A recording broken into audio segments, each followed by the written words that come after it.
Hello and welcome to Campfire Conversations, stories from the center of the universe, where we bring the stories from our campfire to your ears, wherever you are in the world. Here we chat to friends over a favorite drink, enjoy the crackle of the fire, and let the real stories of life in the bush be told. Let's get talking to some bushveld legends and hear about their finest hours, the moments that made them question it all, and what keeps them coming back for more.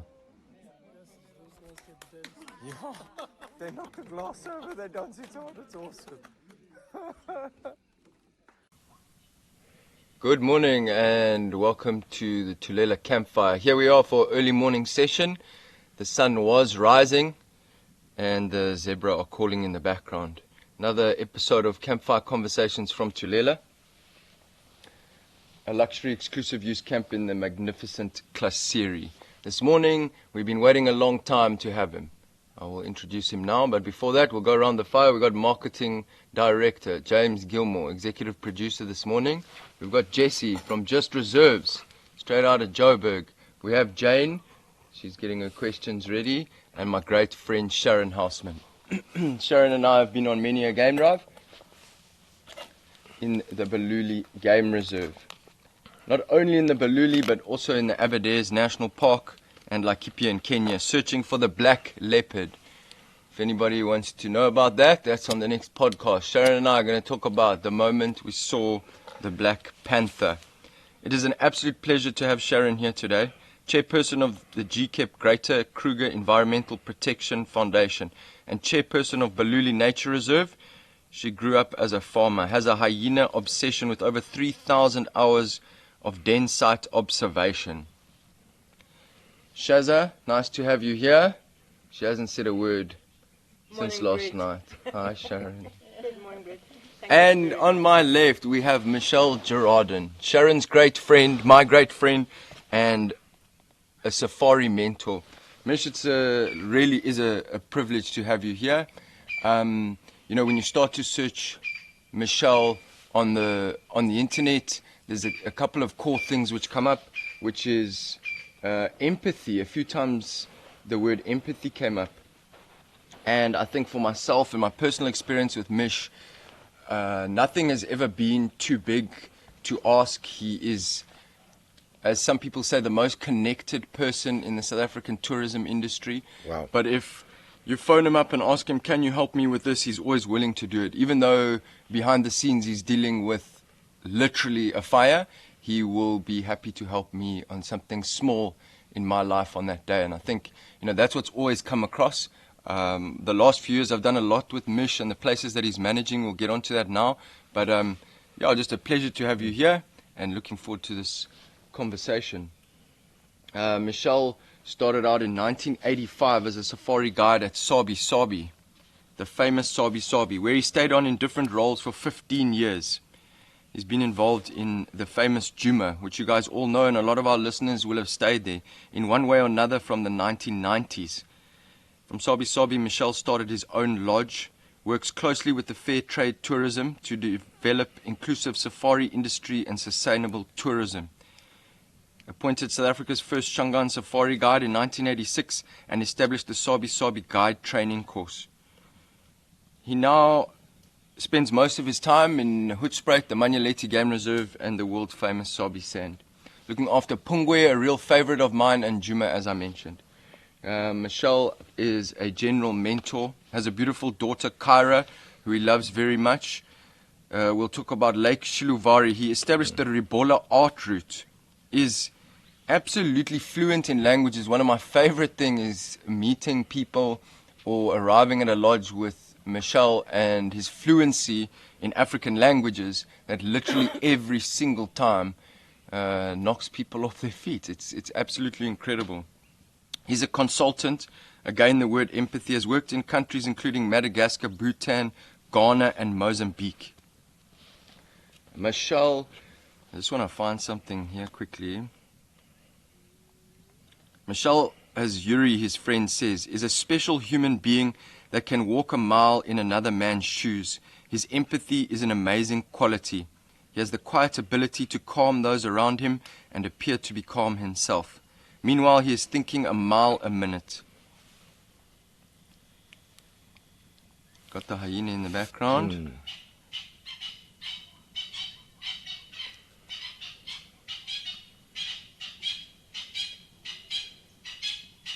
And the francolins. Lovely symphony. Yeah. The dawn chorus. You only appear to be calm. That's what it says. I paid someone to write that. Principal consultant, facilitator, trainer, assessor, operations director, GM. Went to the University of Cape Town. Mich, there's a lot to talk about. I've mentioned a few things. Why don't you tell me about you? Okay, well, Brett, with an introduction like that, thank you very much, and very thorough research done. And it's a privilege to be hosted by yourself, Brett, who I believe you are one of a select few members of our ecotourism industry who have it in their gut and in their brain. You talk about empathy. I think you also espouse empathy, and it's I'm flattered that you asked me to be part of your campfire chats and also to be hosted at this wonderful place at Tulela. This morning I woke up and there was just a bit of pink and orange in the eastern sky, and it reminded me of there's a word in Shangaan called mahlamba and lopfu.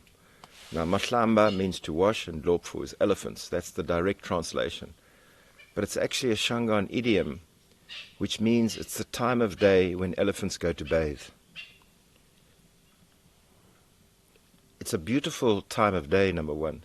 And I was sitting out here preparing for this, and with these streaks of pink and orange and azure in the eastern skyline, and it got me thinking that this word, it's difficult to pronounce, mahlamba and lopfu, but what it means, it struck a chord, and in fact, it struck a chord even amongst our political leadership, notably Madiba, who named the official presidential guest house in Pretoria, or the official presidential residence, which used to be called Oude Libertas during the times of apartheid, and they decided to use that Shangaan name because of what it means.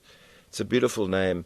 And I think it's appropriate that we're sitting here as we had the dawn sky, and to kick off this chat.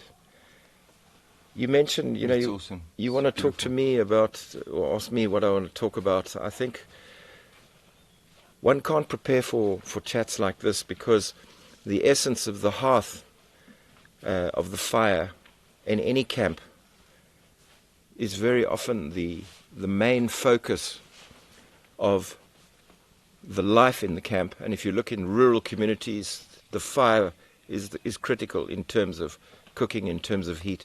And in our industry, the fireplace, be it in a rustic tented camp, on a trail, or in a superb lodge like Tulela, people gather around the fire to discuss things. And our role, I've always believed that our role as guides in this industry,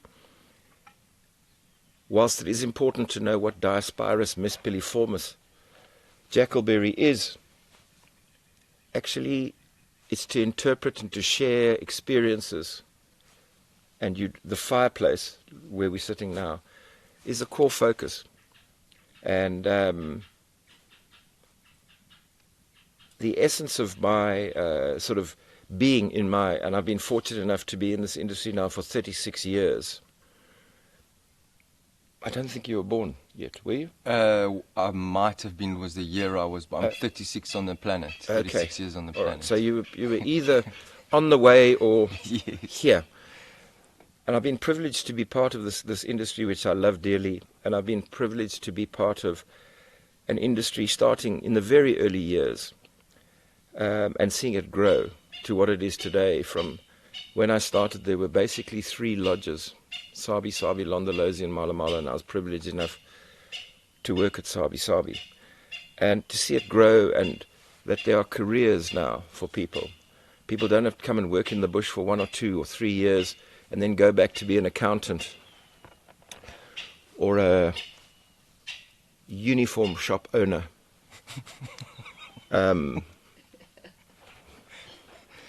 No, seriously, that there's careers now. It opens up, and even schooling, things like that. Your two beautiful daughters and my daughter. There's opportunities that people who want to make this career can now look at a career. And importantly, as guides, and I won't prattle on to him because I know you want to ask me some questions, but the thing is that you've got people who are great guides, and in the past, for a guide to have a career, they went to head guide or then to lodge manager, and in fact they were awful lodge managers. It's called the Peter Principle, I think, in formal business speak, because they were promoted beyond their means. But more than that, their passion was being a guide. And to me, the guide is the critical position in any safari lodge or camp. Yes, the owners are there, the managers there, the housekeeping, the chefs. But the guide spends 8 to 9 hours a day with the guests, and he or she are the kernel, they're the essence. They are the hearth, the fire that keeps everything together. And if a guide is passionate about guiding, we don't have to promote them beyond their means so they can earn more. Companies should focus on paying those guys 10 to 20,000 rand a month, because that's what they're worth to that camp, because they draw people back. People come back, Brett, and I know that Tulela, the soul of this place, is being developed by you. I know you're a soulful person, and people will come here because of Brett Horley. Not only the superb lodge, but the individual and his guiding skills, of which you have in abundance. Do you know what Diasporus mispiliformis means? Only because I overheard you last night at the Star Deck.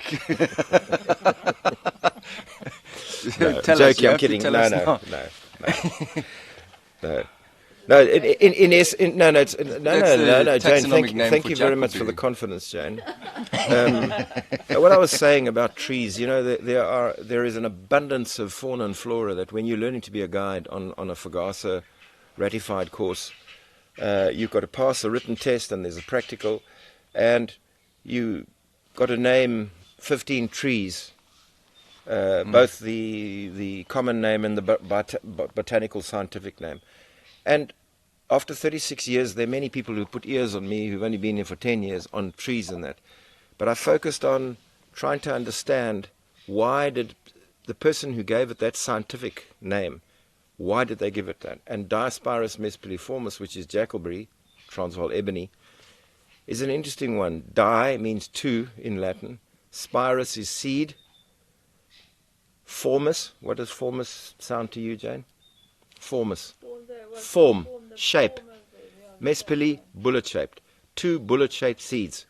Now, if you open the fruit when they ripe in summer, stop, take your guess and say, Jackalberry, jackals reportedly eat it, many animals eat it, birds, and the botanical name is Diasporus mispiliformis. Let's pick up one of those fruit, cut it open, eat it, and look, and there you see it. And that's why it was called simple, because you sometimes fall into the trap of Diasporus mispiliformis, Panicum maximum, Coxus horribilis. No, that's a made-up one, Jane. You know. my coxus is, I'm taking strain on my coxus. But the point is that, I was going to ask you, and guess get, ginormous.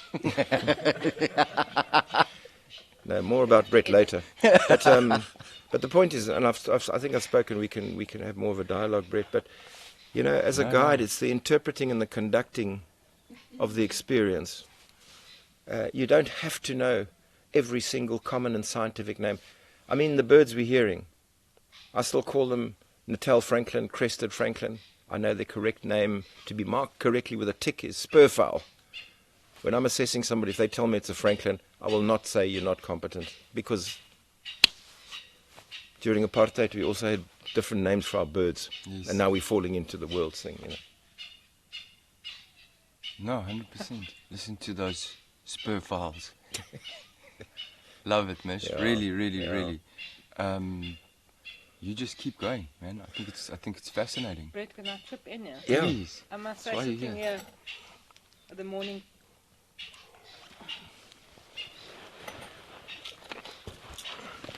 sitting here on a beautiful early morning at your amazing Tulela Lodge with the two of you, such a privilege. Yeah, that's awesome. Mich being such a, one of my best friends, but just such a amazing person to have in one's life. Yeah. And then you, such a special young friend. And I look at the two of you, and there's just actually so much, even though it's like 40 years between you. Yeah. It's incredible to see how the ethos of what you guys are doing shines from both of you. So really, No, thanks, really a Shaz. privilege to Yeah, sit here that's with the two of awesome. you and to see.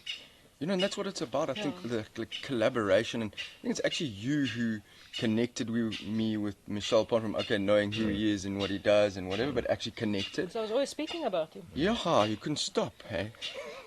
But also, like, just going back to the whole sitting around campfires, you know, I think going back to the core of what do we do in the bush and what do we nature, how do we enjoy our time in the bush, where have our best times been? You and I have done some crazy things in the bush, but our best times are often just sitting and having conversations around the fire. You know, the ends of our days, of these adventures, wherever we've been, comes back to just having this conversation around the campfire. And that goes back to what Mich is saying as well. But, you know, it's fantastic. It's exactly what Mich says. That's what keeps one coming back.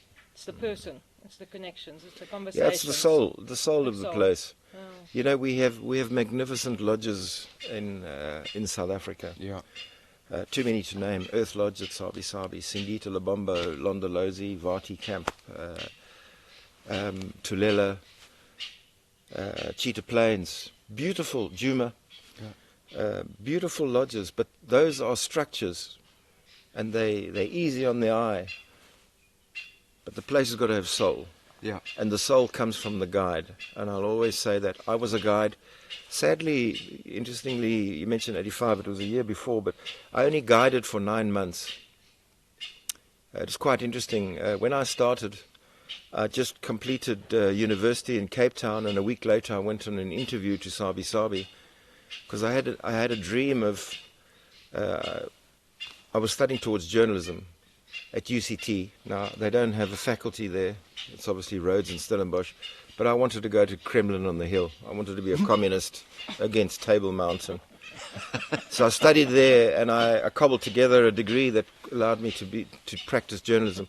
I've never practiced it. But I got an interview at Sabi, and I had dreams of taking photographs and writing a book. And I'm happy to say 36 years later, I'm still writing and I'm still taking photographs, but the book's not there yet. But We're waiting. The point is, when I got there, I mean, I'd grown up in the bush. I spoke Shangaan and that, and I'd been exposed, like many South Africans, to the bush through my grandfather. And I remember the manager saying to me, "Okay, Michel, you go with, what was his name, Patrick, was an old Shangaan tracker who didn't speak English. He will show you the roads." And we went and 2 weeks later, 2 French guests arrived who didn't speak one word of English. So the manager came to me and said, "Michel, you're driving this afternoon, and this is your final assessment." So we went out, and Wayne Hampson was his name. Went on drive. I explained to the guests, saying, "Listen, I'm a newbie, but I assure you I will show you, you know." And 4 hours later, I get back, and Wayne pulls me aside. He says, "Michel, you've got the job. Perfect." I said, "Wayne, you didn't even understand what I was saying." So Diasporus Mespiliformis didn't come into it. But the point was, that struck a chord with me because I guided for those 9 months, and I loved it. I was earning 250 Rand a month because I had a degree. The poor buggers who didn't have a degree earned 180. Anyway, after 9 months, my ego went through the roof when they offered me the job at the ripe old age of 25 to be manager of one of the lodges, a 50-bed lodge. And I took the job because of my ego. One's got to be careful about ego. You need it, but you've got to be careful about it. But more importantly, I moved from 250 to 450 a month. That was the deciding factor. But as soon as I became a manager, and having no background, I must just add, my brother, who's a hotelier, went to Swiss hotel school and had to go through assistant F&B and banqueting, and his butt went to UCT, cobbled together his degree, and he becomes bloody manager of a lodge after 9 months, which put his nose out of joint. Anyway, And it cost my parents a lot less than Lausanne Hotel School, I can tell you. But it struck a chord when I was there, and again, there were two events. One was my experience of my training and the lack thereof in those early days. And very soon after, we put in motion the first training course, formal training course in the industry. The place called Inkombi Camp. Inkombi is the Shangaan word for white rhino. And we had set up a 10-day training course, which carries on today. They still have Inkombi Camp, and it's very often the highlight of many young person's life in their whole career is that first introduction. That was the one thing. The second thing was learning about managing people. And I was a 25-year-old, and Jane questioned if I just have this calmness outside and inside there's this boiling tempest. And she's right. Was that, I'll never forget, Brett, one day I had a staff of about 160 people.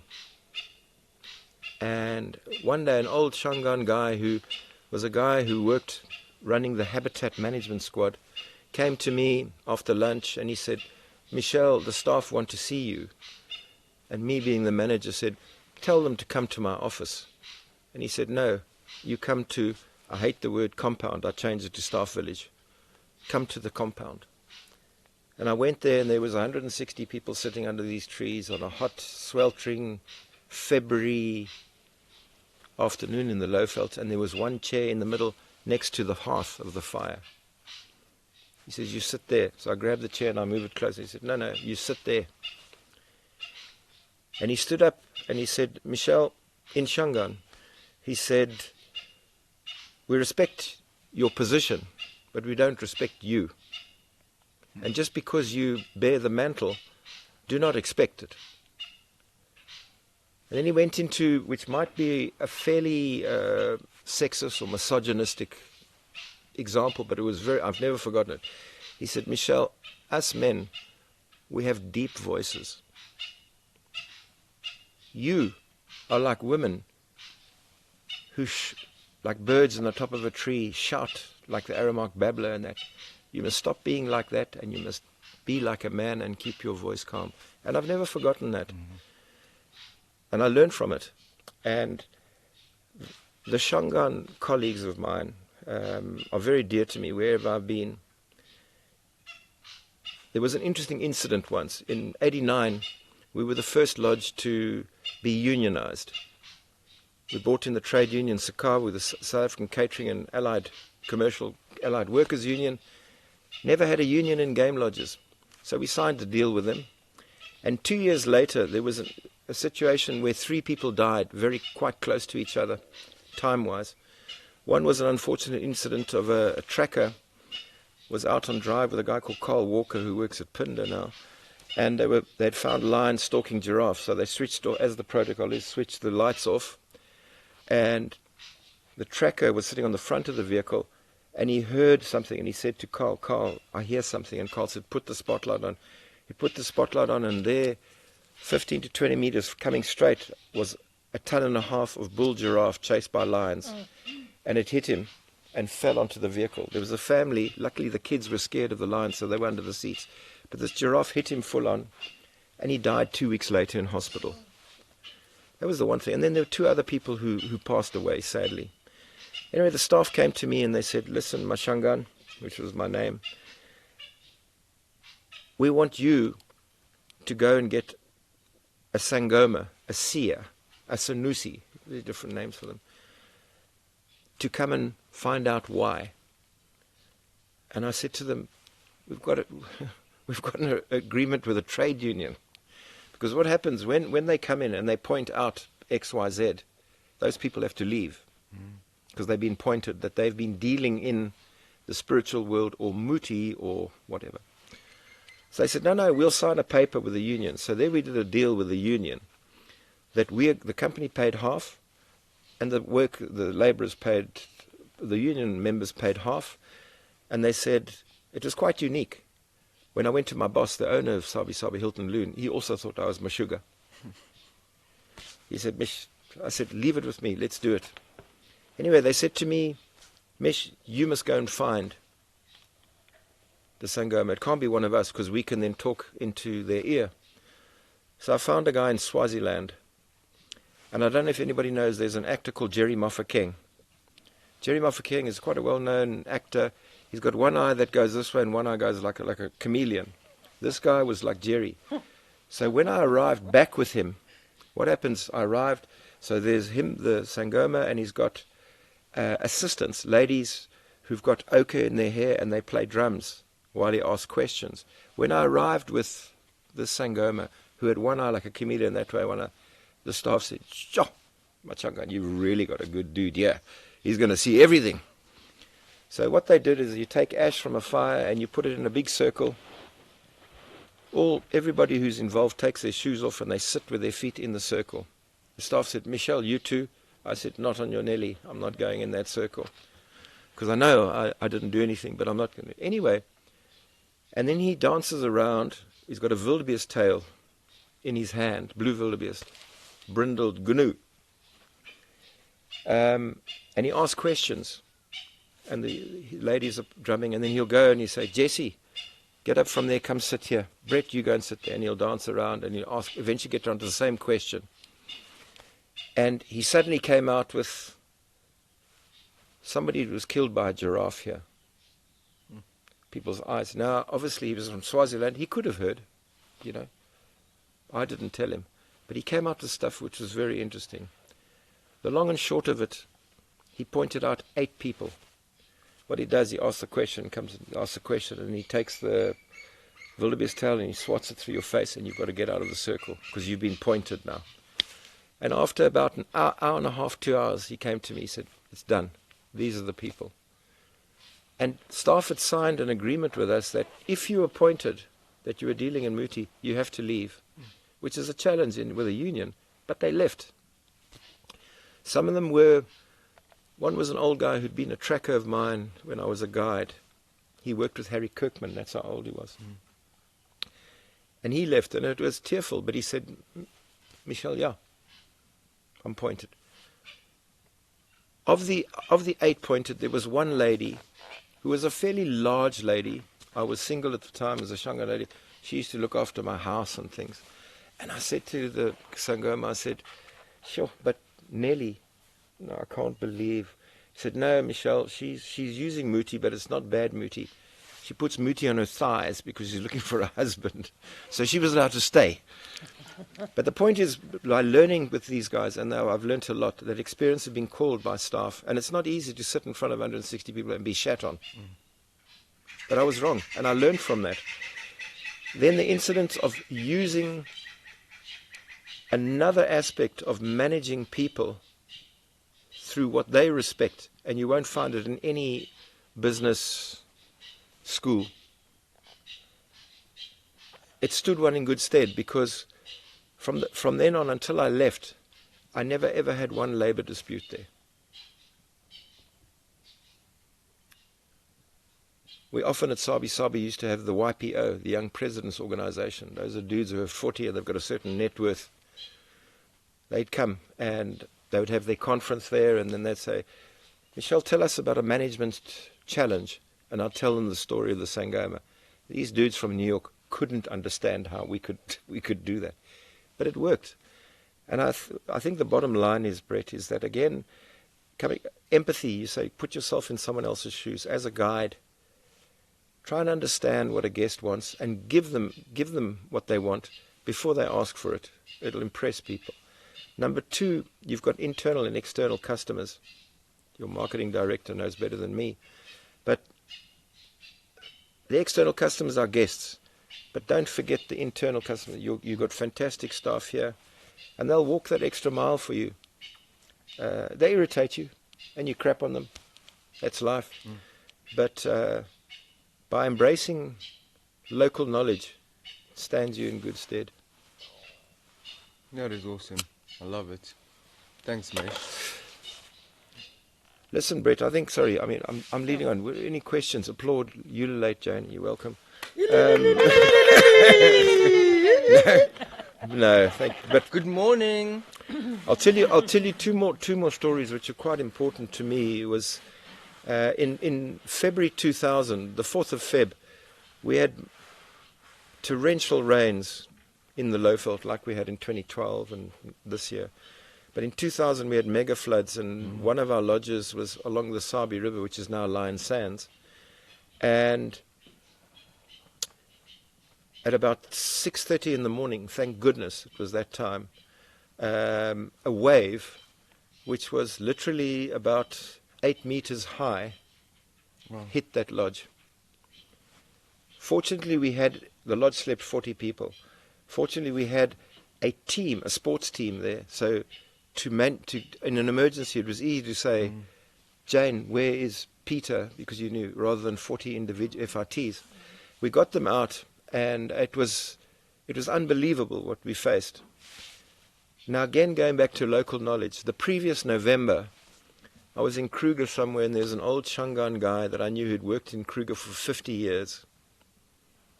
And in November, prior to this, I was chatting to him, and, you say, what do you think's going to happen with the rain? And he said, this year, Machangan, we're going to have heavy rains. I said, why? He says, the hippos are taking their calves further and further away from the water. So, after this flood, the team that was a Supersport soccer team is owned by Supersport, the channel, and Imtiaz Patel, I think he's now the CEO of I don't know what, but he was there, and I told him the story of this old man. And obviously Mnet is linked to Carte Blanche. So George Mazarakis, who produces it, wanted to get this story. So I said, okay, I'll go and ask the old man. I go back to him, I said, listen, they want to put you on TV. He said, why? I said, because what you told me in November. He said, Michel, nobody listened to me in November. I'm not going in front of TV. And he didn't. They told the story, but he never went on. And again, it wasn't an arrogance, but it's a situation of ignoring sometimes what you might say are basic things, but from local knowledge. Listen to it, because it rings true. Absolutely. Yeah. I think one of the things that often strikes me, and also working with the Shangaan trackers over the years, and what obviously we Western city is, we often push our instinct or ignore our instinct or ignore what our inside is telling us, our inner voice 100%. or our soul or whatever. It's one of the things. Your gut feel. Exactly. That your gut feel is something that I've really learned in the last 15 years, like from walking with guys in the bush. Say, I suddenly feel like something is going on, and there's no sign, there's no sound, and it would be very easy for me previously just to ignore that, but to really now, listen to that. No, for sure, your instinct. You need to, because out here you're dealing with animals that can hurt you. Yeah. Or quite honestly, run away, and that defeats the object of why we're here, because we wanted to share this amazing place. But you need to act on that instinct. And it's not to say that only blacks can track and whites can't. They're great white trackers, and they are awful black trackers. But the knowledge of the guys who've worked a long time, some of them can't read or write, and they won't draw cumulonimbus to pass Fugasa at 75%. But my God, they'll tell you what happens in 3 years with the weather, 3 days in the weather. What's more important to the guest? I'm not knocking you, Michel Duplessis and Fugasa. Please don't shoot me down. But listen, these guys can teach us a lot, and as we can teach them. It's not an us and them, but we can learn from each other. No, I love it, and I think one of the things that always drew me to you was your understanding of the communities outside of these protected reserves. You know, there's a massive conflict between inside the fence and outside the fence.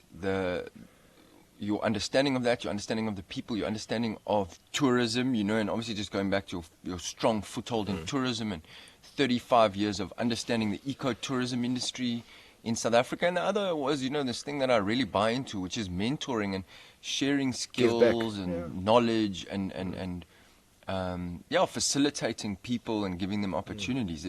It's awesome. The way I see it, you've dedicated the last whatever period of your life to upskilling people and to sharing, and then we need more of that, I think, going forward. Yeah, look, well, Brett, I think I said in the beginning of this thing, and I mean it, I think I've got the greatest respect for you, what you've done and what you're doing.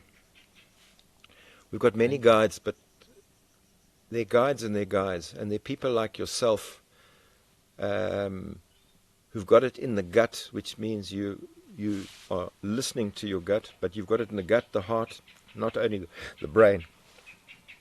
People like yourself, Brendan Pienaar, they've got it in the gut, you guys. And you, the generation that will, thank God you guys are there. There are many that I don't know, but I'm sure they are. They're fine guides in their own right throughout Southern Africa. And I think we're the leaders in South Africa in terms of guiding. And if I look at people who came through the South African private reserve system and where they've gone in the world, their own businesses or senior positions in Botswana. Why was I approached to go to Ghana of all places? Ghana, they developed the very first luxury safari lodge up there, and I was privileged enough to go and ask to train guides. So I went there because I'd never been to Ghana before and got involved in a whole lot of stuff, including how to claim VAT for transport. But anyway, which bores me to tears. But Hilton Loon will be happy, the owner of Sabi Sand, who's an accountant. He listened to something I said. But the point is that we are held in high regard, South African guides. And you're a leader in your own right, Brett. And I know that you share a lot. You develop people, and you will continue to do it. In my twilight years, I'll continue to do that because it gives one great satisfaction, which cannot be covered by any amount of rands and cents. It gives you a great feeling. You know? Mich, on that note, and you're mentioning that you'll continue guiding, and well, you've recently been more involved in mentoring and managing those lovely lodges in Sabi Sands and Manyeleti. Tell us a little bit about these extraordinary guiding activities that you still undertake, and that you're talking about solar eclipse. Solar eclipse, Yes. and that this year we're going to Antarctica. Yeah, Sharon's carrying my bags, my suitcases, Jessie. My application's in. Yeah, great for you, Sharon. Anyway, no, she's always over to carry my bags on these trips, and we might just hit it off because you don't want to get COVID in But I'm Antarctica. And Sharon's a strong lady. Yeah, no, look. I don't know about this. Good one. Wow. So, in 2002, we had a total solar eclipse in Venda, which is northern and Kruger. And I was contacted by a good friend of mine, an ex-Sabi guy by the name of Paul Swart, who was in the States. And he said, Mich, can you help facilitate this group who's coming to see this total solar eclipse? I said, sure. What I knew about solar eclipses then, not much more now, is that the moon moves in front of the sun and gets dark. That's what I knew. But you've got something called the center line. So people, when they go on a total solar eclipse, they want to be exactly on that center line. Now it's plotted, and you've got the coordinates. Because the people have got to go under that line, they're paying big bucks, to get every single millisecond of totality. Because the eclipse is actually 4 hours long. First contact, second contact, third contact. Second contact is as the moon covers the sun. Third contact as it opens up.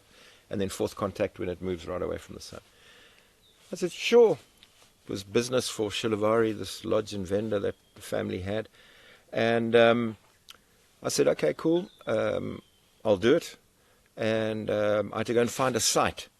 And I found this beautiful site in Venda, deep, dark as Venda, in a village, very traditional village. Spoke to the chief. And it was our site, for only our group. And I was told by the owner of this company, his name is Aram Caprillion, Travel Quest is the organization. And he said, Mich, when you're there, phone me. So I got a signal, and he said, what are the coordinates? So I told him. Now he's sitting in Prescott, Arizona. I'm sitting in Venda. He said, Mich, you've got to go about 220 yards east. I said, Aram, I'm on the ground here. There are rocks. And he said, no, you don't understand. You've got to be under that line. Anyway, long story short, we saw the eclipse, and they went home, very happy. Aram, the owner, never came out here. He sent me an email, thank you very much. And then 2 years later, I got a phone call from him. And he said, Mich, do you want to go to Turkey? I said, what for, Aram? He said, to lead one of my groups. I said, why the expletive does an Armenian American, because Aram's originally Armenian, want a South African game ranger to go to a secular Muslim country at the crossroads between Asia and Europe, the beginning of the western beginning of the Marco Polo route, the Silk Route? He said, your sense of humor, number one. And secondly, he said, South Africans, you make a plan. And since then, I've been privileged enough to go on 10 total solar eclipses from places from Ethiopia to Easter Island, which is on bucket list, to go and see a solar eclipse on Easter Island, China, Faroe Islands. And this year is the culminating, and because it's always my goal, it's going to Antarctica, and I've been asked to lead the group down to Antarctica. And interesting enough, there's a medical you've got to fill in. So they send me the forms because, you know, it's quite hectic if you get sick there. And one of the questions was, I spoke to my doctor, Tulela Shavamba. I said, listen, doc, I've got to come and get a check. He said, okay, cool. And then they said, no, this you've got to fill it in yourself. After June, you then need to go for the proper medical.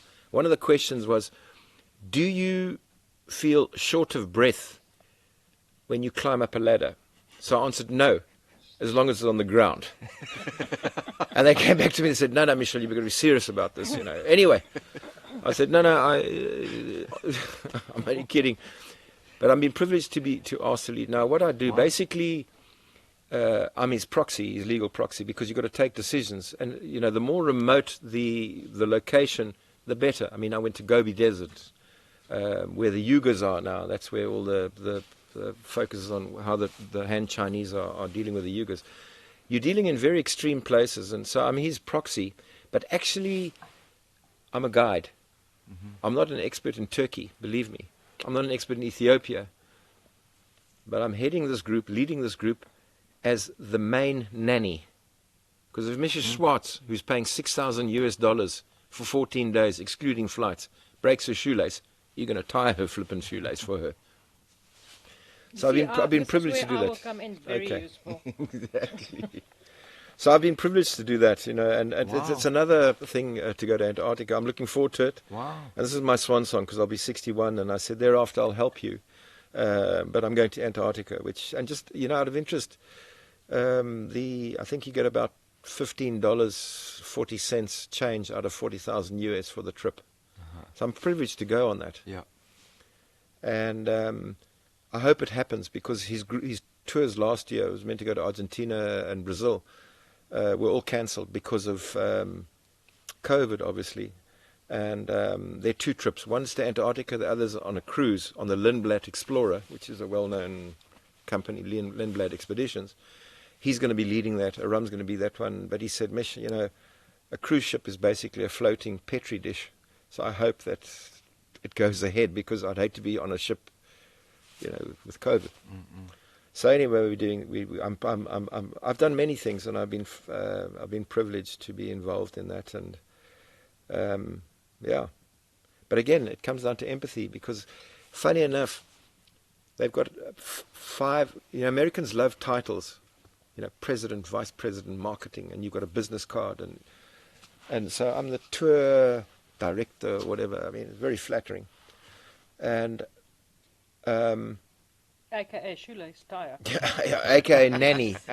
But the point is that of the 6 tour directors, 4 of them are South African. All 4 come from the game lodge industry, and 3 of them come from Sabi Sand, Wow. Incredible. which I'm very proud of. Yeah. Incredible. And I asked him one day, I said, why do you use us? Besides us being cheap, you pay us some dollars, $10, and it's like 490 Rand a day. Besides that, he said, no, Mish, you know why? Because you guys make a plan. You must remember the Americans in terms of litigation. You've got a satellite phone sometimes because you're in very extreme areas. And he had a tour director, a Texan, who wore a Stetson and the sort of Kenny Rogers belt with rhinestones. And he only lasted, I think, 2 trips. And because he was too scared to take a decision. And Aram said, Mich, I know you will never undermine, because, I mean, obviously, I'm his proxy. I'm signing on behalf of his thing. And the one time in China, we had a guy die on the morning of the eclipse. We had 300 people. And we had to make a decision. What are we going to tell the group? Because it's the key focus of why they're on the trip. Those 2 minutes of totality is why they're paying $20,000, $40,000. So I just said, okay, guys, what are we doing? And thank God I had some others, including Paul Swart, some other South Africans with me. I said, okay, we leave him in the room. The Chinese wouldn't go in there because of bad feng shui and that. But we leave him in there, and I'll just announce to everybody, Jim decided not to join us. Which I wasn't lying. The fact that he was lying prostrate in the room. But anyway, the point I'm making is that he said to me, Michel, you guys will not phone me unless there's an emergency or you're putting potential legal ramifications. You'll make a plan. And we'll make plans, you know. I'll give you one example. I was in Ethiopia, and Paul Swart, the South African who lives, ex-Sabi boy, he was in Kenya, just across the boundary from where I was in Ethiopia. And he was in near, I forget where it was, but they set up, now you're setting up there for an hour, 2 hours before. Because if you look at the weather, because the weather changes around the time of the totality, because the temperature drops 4 or 5 degrees. So you get clouds. And the last thing you want is a freaking cloud in front of you. So you move sometimes. So anyway, he was on this next to this lake, and they'd set up all their, they'd flown in from, they were staying in the Mara or something. Anyway, they set up their telescopes. Now these guys have got lenses, and, you know, people say, Mich, are they only nerds that go? No, it's very interesting people. They're called eclipsomaniacs or eclipsovirgins if it's your first time. So these guys, some guys photograph, some guys do Zen. They'll just tape off an area and they just sit there. Others will want to photograph the different phases. Others go on these trips because they love the trip that we do prior and post, because we go to kick-ass places in China and all these things. Anyway, it was there, and they got everything out, and suddenly a sandstorm came up 10 minutes before totality. They had flown in. So Paul said to the pilot, mate, can you fly above this? No. Get in there, we're flying them. He took them up, and they saw the eclipse. No way. He was a fucking hero, excuse the French, but Wow. Aram said, no American would have taken that risk. But you boys fly by the seat of your pants, and it comes through. So it's interesting, we're held in high esteem, and from our industry. Mich, can I yeah. ask you a question? Yeah. So did you call him with your guest that decided to not join you? Now I'll tell you, it got more challenging, because you know what happened was that I went out with the 300 people, and the eclipse was in 2008. It was two weeks before the Beijing Olympics, and the Chinese were hyper security conscious. So and when you've got like 20 buses with mostly Americans, you can't hide it. You know, it's difficult. So we went, and we had to travel that morning about 120 kilometers, which took us 5 hours, because every 800 meters was a military checkpoint. I'm not lying to you. Every 800 meters. No, man. So we get to the first one. Now, I mean, there are details which are not important, but the one thing that was important, the Chinese guys said, if you're on this bus A, Jesse, you stay on bus A. Jesse meets Brett. Hey, we traveled to Ethiopia together. Let's get on the same bus. On the day of the eclipse, Jesse has to stay in that bus and Brett stay in his bus. Try to tell the Americans they don't like to be controlled, except by South Africans. We tell them very quickly. So what happened was that the first bus gets to the checkpoint. Now, they know we're going to the eclipse, so it's bus A. They've got a list of people. Morning, Nadia. Good afternoon, So Nadia. the thing was, Jesse's meant to be on this bus, but he's not here. No, he went to bus F because his mate Brett's there. No, wait for bus F to get here, and then they change. Everybody had to be on the thing. Then they go and check underneath. And now these guys have got like lenses, like bazookas. So you can imagine these dudes seeing this thing. Looks like a rocket launcher. So I thought, shit, you know, we've got 120 kilometers to go. I'm going in the first bus at the next checkpoint. Before the military can get on, I get off and I know a little bit of Mandarin, ni hao ma and what. And they say, American? I said, no, South Africa, Mandela. Mandela! We went through those checkpoints there after. I just got out, Mandela. Anyway, it was interesting, the thing. But the guy who died, I had to leave one person back in the hotel, Paul Swart, because he had to now get the American embassy, because we were in a town that is not on the tourist route. To give you an idea, the Chinese, on the eclipse site, which is in the middle of the Gobi Desert, they built a town plus an, what do you call this, planetarium, in the middle of the desert, just for the eclipse, with shops and everything. And I asked them, why? What are you going to use this for? After we've done 2 minutes, I don't think I'll ever go back there. So no, Michel, we'll bring kids here.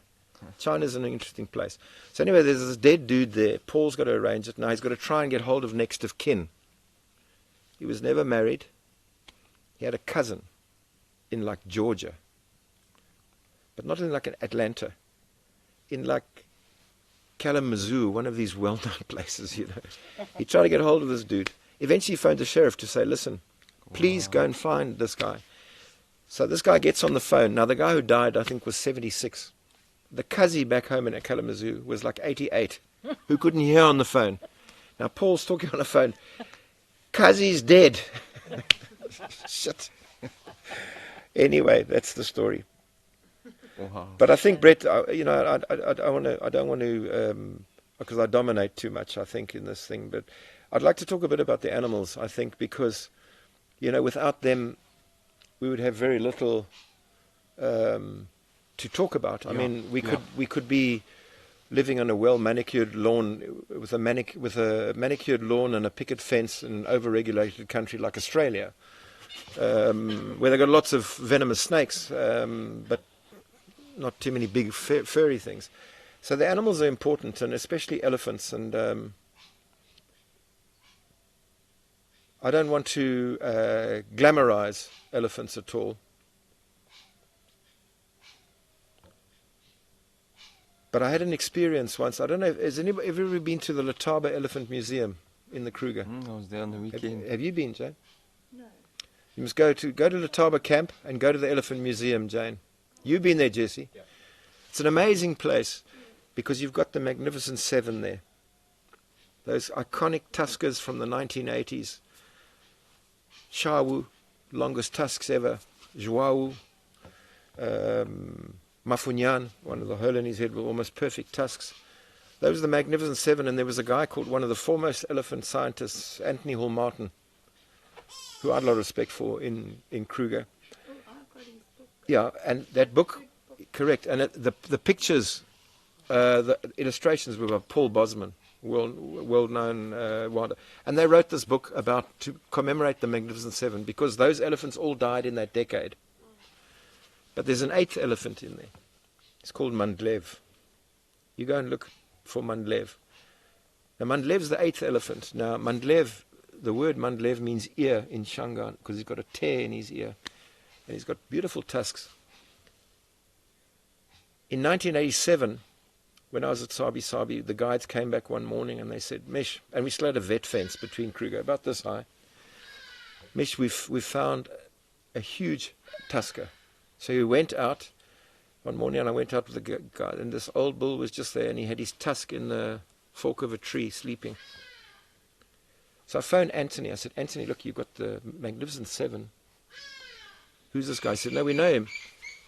He's called Mandlev. Please keep an eye on him, because we'll keep an eye on him from Kruger side, but Sabi is on the other side. Because he loved going out to a place called Lisbon Citrus Estates next door. They kind of like citrus. And the rule is, if you leave the sanctity or the sanctuary that is Kruger, you could be shot on private land. So we were very nervous. They didn't have guards with them all the time. And he said, Michel, he's a magnificent tusker. And I said, yeah. Anyway, I was manager at the time and I didn't guide, but this elephant became quite a symbol for me. And between breakfast and tea time, when everybody's sleeping, I used to go out on my own and I'd walk and find him and sit with him. He had some young Askaris who, when you arrived, they'd run away, run down into the river. But he would just look roomy eyes and park off. And the one day I found him in the Sabi River. It was winter 1991. The river was quite low. The Sabi River is the only river in the Kruger that has, in human memory, never stopped flowing. The Shingwedzi, the Olifants, the Letaba, the crocodile, all stopped, but the Sabi has never stopped flowing. Came close in 91. We had a severe drought. But he was walking about that much water, this old guy. So I was walking with him on the bank. I had a rifle that time with me because there are reeds and stuff. And so I was chatting to him like I normally did, and I sang to him. I got a cuck voice. Didn't do anything. And I came to a patch of reeds, so I decided to load the rifle because there could be hippo or buff in there. And I loaded the rifle, and that sound on metal, he stopped. And he looked at me. Look, he was old. He couldn't run, but he shuffled off. So I phoned Anthony Hall Martin, this scientist. The next day I said, Anthony, I had this most amazing experience. He said, Mich, come and have a coffee with me. So I go to Skukuza, just him in his office. He said, firstly, I'm a scientist. What I'm going to tell you, if you ever say to another scientist, say you're lying, because you can't apply human things to animals, anthropomorphism.